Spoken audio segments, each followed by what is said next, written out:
Welcome to Agile in Toronto at Night, a badass Agile show. This is a place where you can join in the conversations, the ideas, and meet the people who are shaping the Agile scene here in our great city. This week I'm featuring an old colleague of mine, Oyinkan Sanni. He's an Agile and transformation coach for one of the world's largest consulting firms. She's a rising star on the scene. Her ambition and her passion for agility is unmatched. And if you haven't heard of her yet, you're about to. So look, our table's ready. I've ordered us a few drinks, so come and join us as I welcome my friend, Oyinkan Sanni.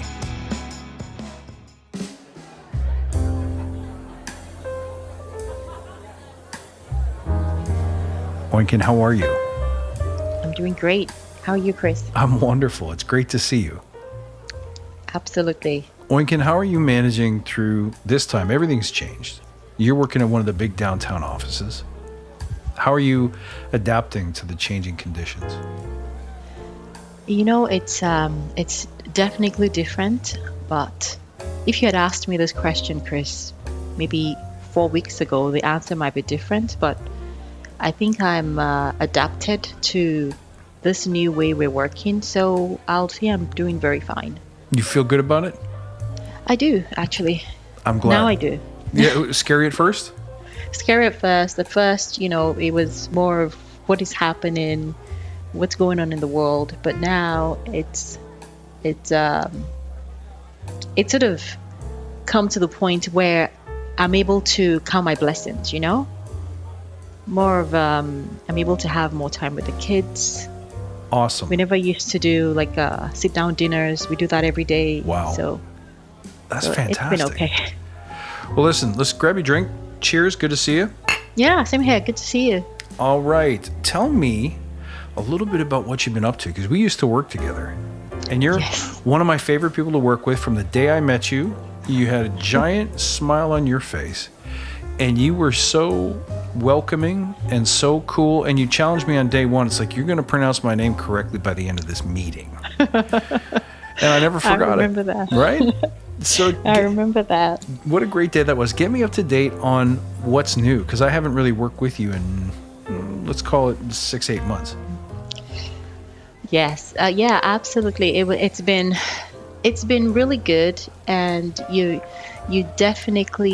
one of those people I'll never forget, because, you know, coming into our practice and just, you know, changing the way we think about delivery it's just changed, you know, our paradigm, and it's been great. And the seeds that you've sown has definitely germinated, and it's spread. And, you know, just to give you a quick, you know, 360. So we're still definitely on our agile journey. We're still going down that path, and we started planning the change canvas before you left. Mm-hmm. So that is something that we've kicked off, and we've taken it to 8 teams right now. So we're almost done with that. So that's going strong. And one thing that I just thought to mention was, it was on Friday, and I was talking to somebody from human capital, and she was like, so really, well, what is agile? Because, you know, I'm confused. And, you know, she went on, and I said, think about it. And she made a point. She said, no matter how well I become agile, if the people I'm working with don't understand it, you know, we're still not going to move, you know, forward. We're not going to move the dial. And I said, think about agile as though it's about happiness. Because if you're able to do what you can, knowing that, you know, you're putting the most important things forward, knowing that you're moving the dial, knowing that you're using your agile mindset, you will be happy, knowing that you may not be able to change the world, but you can change that piece of your world that affects somebody else. And she just nodded, and she was like, oh, I never thought about it like that. And I think that just resonated with her about the agile, you know, the happiness. And I actually do believe that, because it was something you had said when you were with us about, you know, better focus, happier clients, happier teams, making better things. So technically, if we're able to be agile and think with an agile mindset, we'll definitely have a happier perspective and outlook on what we're doing and on life. That's great. No, I like the way you put it, that it's kind of like happiness. That's a great way to sum it up. Let me ask you this question. When you and I first started working together, you were new to Agile, and I've obviously learned a lot since that time. So what are some of the things that, I have a philosophy on Agile, I have a specific way of looking at it, but what's emerged for you? Yeah, to answer that question, I'll say in the words of Lao Tzu, the journey of 1,000 miles begin with a single step. So you're right. I'd heard about Agile before meeting you, but I wasn't a practitioner. I wasn't using it. And I've been taking one baby step at a time, and I never claimed to be an expert. But the more I use it, the more I realize, this is something that this is how I like to think. This is how I like to work. This is how I like to see progress. And I like to see that, we're putting the most important things first. We're making it human-centered. We're putting people in the heart of what we do. So, yeah, for me, I'll say that it's definitely Agile is a philosophy that people should take note of. And if you haven't heard about it or you haven't investigated it, it's something that you should definitely look into. Now, where do you think it is headed for the organization once you get back? What do you think will change? Do you think it will impact the rate at which Agile is spreading, or the places where it was becoming adopted, or you think it'd be somehow interrupted? You know what? I don't. You had said when we go back. I don't know when we will go back. But what I know is that work hasn't stopped. Right. And the people that have no idea what Agile is and say they're being Agile would always be there.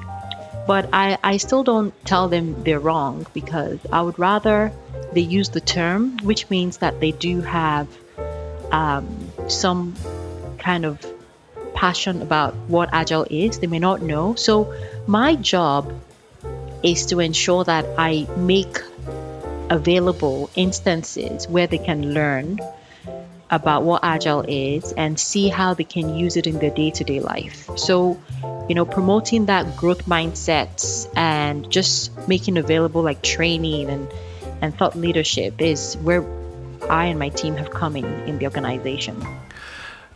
And I know you'd be good at that because you're a teacher, you're a helper, all those wonderful qualities that you have. Do you find that, I don't know, is it moving past IT at this point? Or do you think large organizations will always have a bit of a challenge finding room for it elsewhere, outside the technical? It's a really good question, Chris. It has moved past IT, like the innovation lab. And so any organization that has a space that they call innovation would always like the idea of Agile. Now, to what degree they will use the concept is another thing. So being able to use a little bit of it, I believe that can happen in big organizations, but being able to use it in its entirety will be difficult because there is a lot of processes and standards and gateways that large organizations have put in place that just being able to make a switch, it'll be difficult to change everyone's mindset at once. But sure. I still see it happening. It's just going to take a while. What are some of the things that you notice that maybe are unique to large organizations in adopting Agile? Because you struck on an interesting point when you said it can't go everywhere. We can't paint all the corners. We're going to get as much of the room done as we can, as makes sense. Do you think that's a challenge unique to big multinational organizations? I think it's a challenge unique to human beings. And I can't believe you just said that. Ooh, tell me more about that. No, it's more of a it's more of a human condition where we just like to stay with what we know, and no matter how much we've been told or we've read or we've seen that someone else can help, until we get to try it out and just open ourselves to the opportunities. It doesn't happen overnight, but Yeah. One thing that has really worked for us though is teaching the agile mindset. So when we try to go to like a DA or a Scrum or a safe, people, you can see like their eyes cloud over, and we've lost them. But when we're talking about, like the agile ceremonies or the manifesto, doing the most important things first, and seeing how, you should definitely value the collaboration over the negotiation. People can relate to that, and they can easily try that. And a lot of people, everybody's so busy. Everybody's so busy, and Yeah. I wonder what we're doing that. Yeah. The time to actually learn the theory is not there for majority of people. So what has worked for me when trying to share this gospel is talk to them about the mindset and speak to them in their language, like use what they're going through, and then talk to them about that. That has, made it really stick. And yeah, I didn't mention this to you, but L&D reached out and said we had done a lunch and learn while you were still with us. Mm-hmm. It was titled Failing Fast or so, and they just really liked that concept and wanted us to do a whole series on failing fast. Nice. And embracing failure. So those kind of keys to agile success is easy to spread. From time to time, I don't want to give people just, the happy-go-lucky part of agile without the real work, but I would rather people still embrace that than nothing at all. Mm-hmm. You mentioned learning and development, or L&D, and then you mentioned like an innovation lab or an innovation arm. Have you found, since you've been pretty much leading the practice at this point, have you found that there's areas of the organization that's more amenable? Like if you had to give advice to someone who is starting a large-scale transformation, where to focus and where to wait? Do you have any insight on that? Or is it just sometimes it feels like it's just a networking exercise, and you meet who you meet, and people are interested who will be interested. But have you noticed any patterns at all?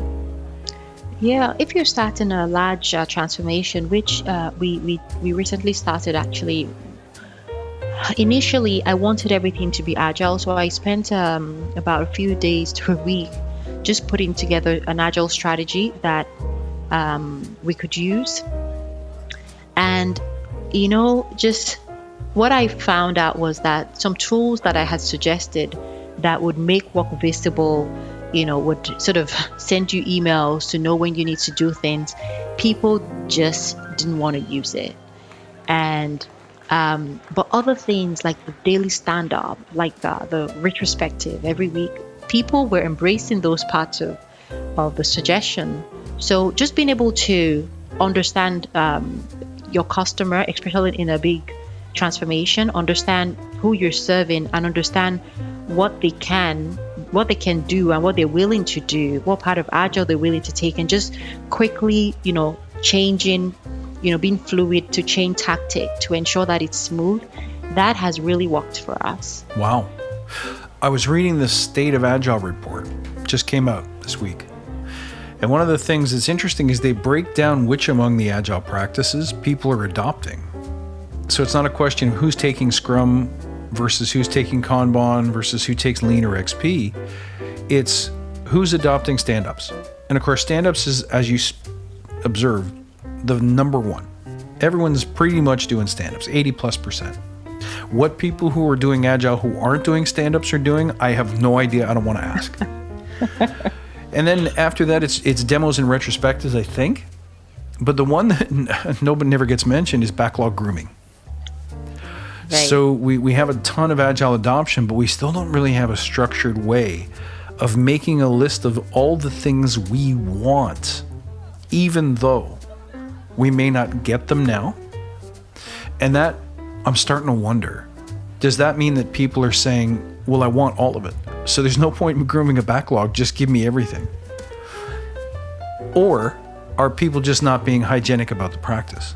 Meaning they're still doing possibly a lot of things that they shouldn't be doing. They're not valuable, because you mentioned meet the customers where they are, find out what their struggles are, find out how you can serve. So it's neat to hear you say that bring them the practices, let them adopt them slowly, and start coming towards agility, because I think too often we push people to try to adopt the practices. Do you know what I mean? Mm-hmm. Yeah, and you're totally right. And I feel that personalities also play a key role here. When a lot of organizations talk about they've been trying to adopt Agile since, 1980 something, you can't force anyone to do anything they don't want to do. That's right. No matter how wonderful a Scrum Master you are, if you're pushing down things that people are not ready to adopt, the project will fail.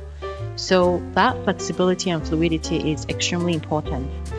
Now, when you talked about the backlog grooming, of course, we need to prioritize and prioritize stories and refine and adjust and all those great stuff. The way we've done it is we've for the transformation. I'm just using that as an example because that's a big one. We've talked about decisions, like ideas. All the ideas we have, just put it here. And then decisions made, which is how we're prioritizing what is going forward. All the decisions made. Now, in another bucket, basically it's, imagine we had 500 ideas, and of the 500 ideas, which are going to go in different streams and buckets, we have 100 decisions made. So this is our way of doing backlog grooming, because of those, before even reaching a decision, we would have refined, would have adjusted, would have asked, person A and B and C, what do you think, and then we'll now start saying, of this 100, if our budget gets cut off today, which one should we do? And with that, we're able to prioritize it in a way that makes sense, and then put gates around it, and knowing which is going to go first and then which is going to go next. And of course, there are times we start, and then the person, our customer, would say, hey, I would like to make a change, and we'll try to accommodate as best as possible for the next time around. So but yes, backlog grooming is still happening. And I think the reason why people don't mention it is because that is really where the work is, and you have to get consensus. It's not a dictatorship. So that's true. That's very true. Difficult. Yeah, someone has to be able to balance all of the different needs of the different stakeholders who invariably are involved. So even though there's really meant to be one product owner, it's not quite that simple. Right. Now, here's what's interesting about you, is that you went from being that smiley, happy, you're still a smiley, happy person, but you went from being that very green person when I first met you to now being a leader in a very large scale, as I mentioned, global organization. If you had to give advice to someone who's like you now, the way you were back then, what would you tell them about the skills they need to develop and the attitudes they have to have? Okay, so Chris, if I am doing well today, as in this is a testament to you, because you have always been my Agile coach, all through. I don't mean to interrupt you, but I'm going to say that's not true, and I'll tell you why. Because I coached a lot of people, and they didn't all do what you did. Okay. But yes, actually, I did have a very good coach, so that helped, because no matter how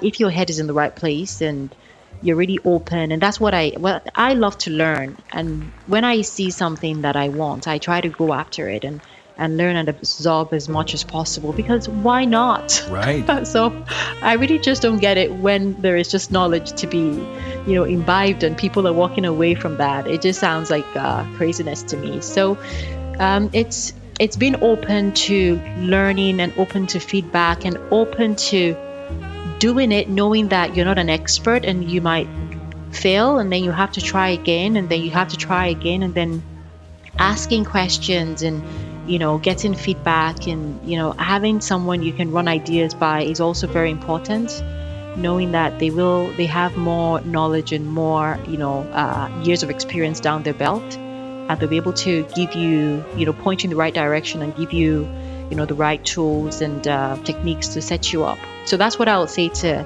anyone who's trying to start out. If you're able to use those points I just gave, I believe you'll be successful. So a positive attitude, a love of learning, willing to try and fail.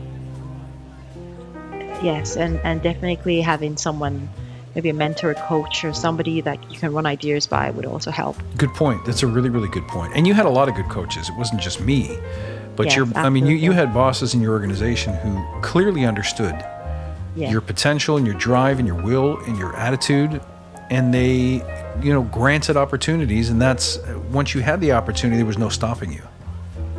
Right. Yeah. And I've been lucky, honestly, because my boss is a super rock star. Like she makes things happen. I know. Yeah. It's fantastic. Now, where would you go with Agile next? Imagine, for whatever reason, that your company decides, after this COVID thing, we're just going to shut everything down. We're not interested in continuing. What kinds of things would you look for next? When you say that, because that's a loaded, statement. Like, they're shutting down the Agile piece of it. They're shutting down the company. They're shutting down the team. Put it to you this way. What problem would you like to solve next? You've had some time in learning Agile. You've had some time trying to spread it in large scale organization, where you have a slower change process. If you could start all over and do it again somewhere else, or in a different capacity, what would you like to try? That's a great question. I have so many things I would like to try, but I will really like to try to mentor Scrum Masters, so that they just have that flexibility and fluidity to just understand their customers and just realize that, yes, we do want to implement Agile and we do want to run Agile projects, but we have to be people-centered. We have to try to humanize the experience and understand what people want and understand how people are willing to bend, because I hear about organizations and they say, oh, we tried Agile and it failed, and they don't want to, and I'm thinking, why is it failing? And I realize it's because, well, I might not be 100% accurate, but we always blame leadership. We didn't have enough support and all that. But how about the Scrum Master that was just pretty rigid and just wasn't meeting people where they were? So that is definitely a message I would like to share with Scrum Masters, in the hopes that if they're able to just widen their horizon in understanding the human beings better, we'll be able to have more successful Agile adoption in companies, and that would lead to more a wider spread of Agile across the world, really. You just dropped something pretty major there. If you think about it, you just said it's common to blame leadership for not being open-minded enough. But are we really pointing the mirror at ourselves and saying, to what extent are we just trying to be so rigidly agile that we're unable to help people where they are? Right. I think that's really wise, because I think a lot of people could benefit from that, because sometimes it's very easy to blame the other person, but it's very difficult to reflect that back upon ourselves and saying, to what extent am I the one who's too rigid and too rooted in rules and the way we've always done things? So now, are you continuing to study? Oh, yes. In Agile, are you taking more courses? Are there any areas that interest you? Everything. I just try to, I always feel I probably don't know enough, and I can do better, and I can know more, and I can try different things, and I can see, so every time I do listen to Agile podcasts. The Badass Agile is a great one. Well, that's the best one to start with. Yeah, just in case you've never heard of it. Just in case. One you should, I'm gonna check it out as soon as we get off. As soon as we get done with dinner, I'm gonna go and get that. I'm gonna put that on my playlist. Yeah, awesome. And so the truth is, I have 2 kids, and I have just so much going on that Yeah. I do want to study, more than I have time to. So having, knowledge in a form of something I can listen to has really helped me. Yeah, bite-sized education. What's It's just your thoughts on amazing. that? Oh yeah, that's really amazing. Like, I'm just having lunch, and before I finish eating my food, I've learned a new concept. How awesome is that? And didn't you do something back at the office yourself, a bite-sized learning program that I think you were starting at one point? How's that? What's the response been? Oh yeah, it's great. You wouldn't believe it, but we're having more people join, like the bite-sized lunch and learn now that we're home than when we were in the office. Why do you think that is? I don't know. Initially, I thought maybe we were just bored, like it's nothing to do, and Maybe. just thought, well, maybe let's just jump in, and then I thought maybe they're not sure. I don't even know. I just didn't want to think. All of a sudden, they just had a mind change. I have a thought. I wonder if it isn't because when you're at the office, you're walking to and from your next meeting, what have you, and someone's true. always like, "Hey, what's going on? How was the weekend?" Like, there's always someone who's catching you That's and true. wanting to spend some social time. And now we don't really have that. Meeting starts at, when the Zoom call starts, and meeting ends when the Zoom call ends. And there's no moving around. There's, what we used to do, you and I used to go down the elevator and hit the Starbucks and grab a coffee Right. and kind of make social time and meeting time blend into one. And that doesn't exist anymore. I wonder if it's not so much people are now getting more curious, but perhaps back then we just felt we couldn't spare the time. You're right. Yeah, it's. I'm sure it's definitely some of that. You're right. Because like lunch and learns happened during lunchtime when people would want to go downstairs, and even if they wanted to join, they might get stuck in the food court or and talking to someone. But now, it's everyone is home, so we're getting more people, and we're trying to keep them, educated and have fun at the same time, so that we will change the world one person at a time. Well, you said it begins, the journey of 1,000 steps begins with, how did you say it? And I read Lao Tzu every day, but this is not my favorite Lao Tzu quote, but it's the journey of 1,000 miles begins with a single step. Exactly, with a single step. And so it is, I believe, with growth, that if you try to bully or push all of the transformation in one shot by having the entire organization sit up straight and obey and adopt these agile principles, you're going to have mayhem. I don't think it'll work. Right. Now, you brought up something interesting in talking about why bite-sized learning sessions are more well attended now. There seems to be a lot that we're learning about things that we assumed to be true, that once we're no longer able to co-locate, be together physically, be out in public, we're learning, hey, we actually can do without. We were wrong. Things are possible that we didn't think were possible. Yes. So I'm wondering if there's any stuff that you're seeing, whether it's your personal life or your work life or agile life, are there things about this forced disconnect that all of a sudden made you realize, oh, hey, we actually can make time for this. This is actually possible. There's no such thing as can't do. Oh yeah. So yeah, I have quite a few. So I always felt, going to the office, like when I'm in the office, I'm on my A game, I get work done. But now I'm still as effective, even if no more so, and I'm not going to the office at all. So that's something I had thought wouldn't work, and it's working perfectly. I'm not in the office at all, and I'm getting like a lot of work done, like great work done. Awesome. And I never really used to have time for exercise. And I used to tell myself, going up and down the stairs, in my house, or just, running to pick the kids from activities was exercise enough. But now I have time. Isn't that great? And this is great. I have time. Are you doing at home stuff?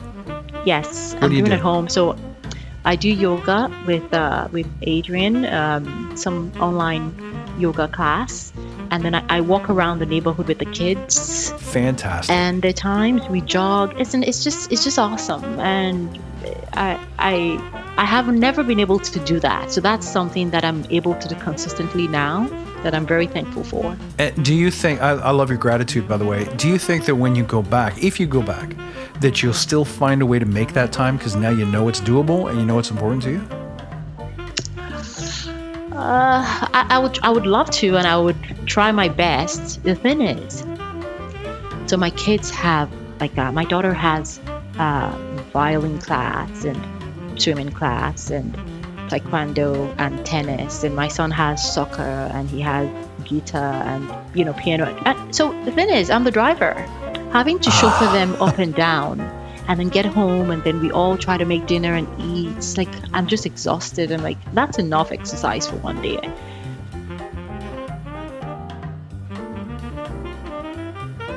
So I'm not sure if when all this is over, if I'm still going to make time to time for myself and just exercise like I'm doing right now. But I will try to, it might not be to the same level, but I will try to maybe keep it to twice a week or something that's still possible. I hope you do. Now, earlier we were talking about some of the lessons that Agile teaches us about life. In your case, the journey of 1,000 miles and some of those things. What are there areas of your life where you can use Agile outside of the office, outside of your practice? Oh yes. Like what? One of the people on my team has a Kanban board at home. Whoa. And he uses this. I haven't done anything that crazy. That I didn't want to say crazy because it works for him. I know. And I haven't done anything like that, but he really swears by it. And the kids know what's going to happen. Everybody knows, the to-do, doing, done. Yeah. Everybody knows what needs to get done on a daily basis. And you know what needs to get done. You know who's doing what. You don't have to ask the kids if they've done the dishes because it's on the board. You can see it's moved to done. So that seems to work. I just, I just ask the kids. And but I really do go back to that, Agile mindset.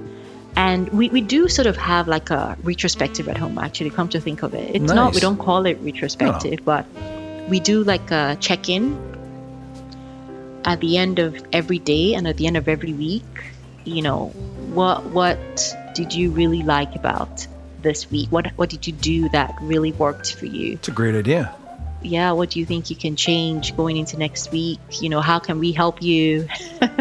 And, so we sort of merge like a stand-up with a retro somehow. That's into incredible. One. But you know what I use it for that I highly recommend? Use it for your own development. So at the beginning of each week, start by saying, what's in my backlog to fix or improve or gain this week? Meaning, what do I want to get better at? So if you're doing those retrospectives, one of the things that may come up is you say, well, maybe I'm not so comfortable public speaking, or maybe I'm not so great at strategic planning, or maybe I'm not great at hiding my disappointment when bad things happen. And you know that that's an area you want to work on. Those are things that you can start building new habits incrementally. So this week, I'm going to check myself and make sure I don't get mad or I don't get cranky when things go wrong. And at the end of the week, I'm going to test and say, of the 5 times that it happened, the 5 times something went wrong, how many times did I react favorably and how many times did I remember, notice that I was going sideways and change my behavior before it was too late?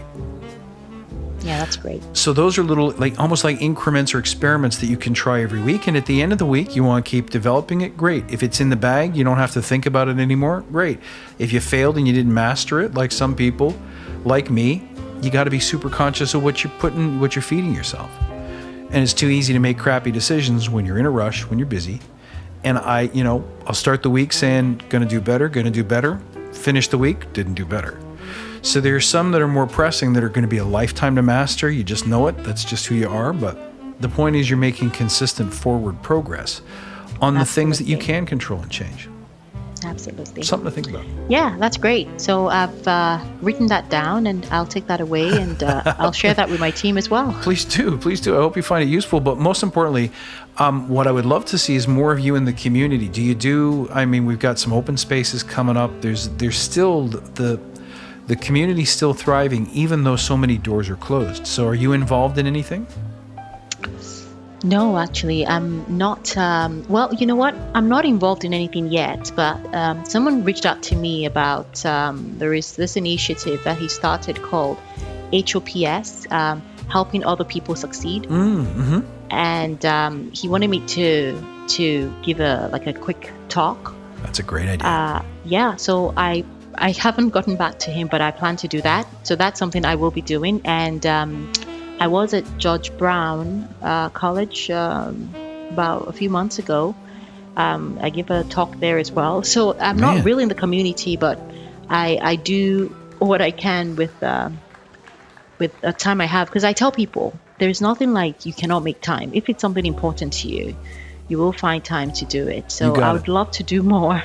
So you know what? That's the whole point of this segment, Agile in Toronto at Night, is to get people connected and really amplify the local community. So I'm going to get you out to some things so that hopefully you can join us, and hopefully you contribute, because that's the great thing about this Agile community is it's not really about one person speaking outward. It's about everyone speaking to one another. Right. So I think I'll be happy. That. Please definitely send me those. I'll be happy to do what I can in the community. Of course, as time permits, but the point is to just, sometimes you need someone else to give you a nudge, right? Come on, let's go. Of course. So, Oyinkan, I'm so glad to see you, my friend. Always a pleasure to spend time with you. Same here, Chris. And I wish you so much success, continued success in the future. And believe me, we're going to have you back on here again.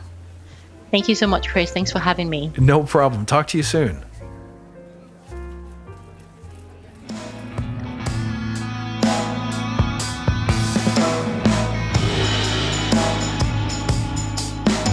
There it is.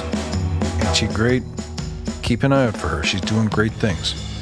Hey, listen, if you want to reach out and you got some feedback, let me know how you're enjoying the show. You can find me at badassagile.com. You can reach out on Twitter at badass_agile or on Instagram at badassagile. Thank you for tuning in. I look forward to seeing you next time.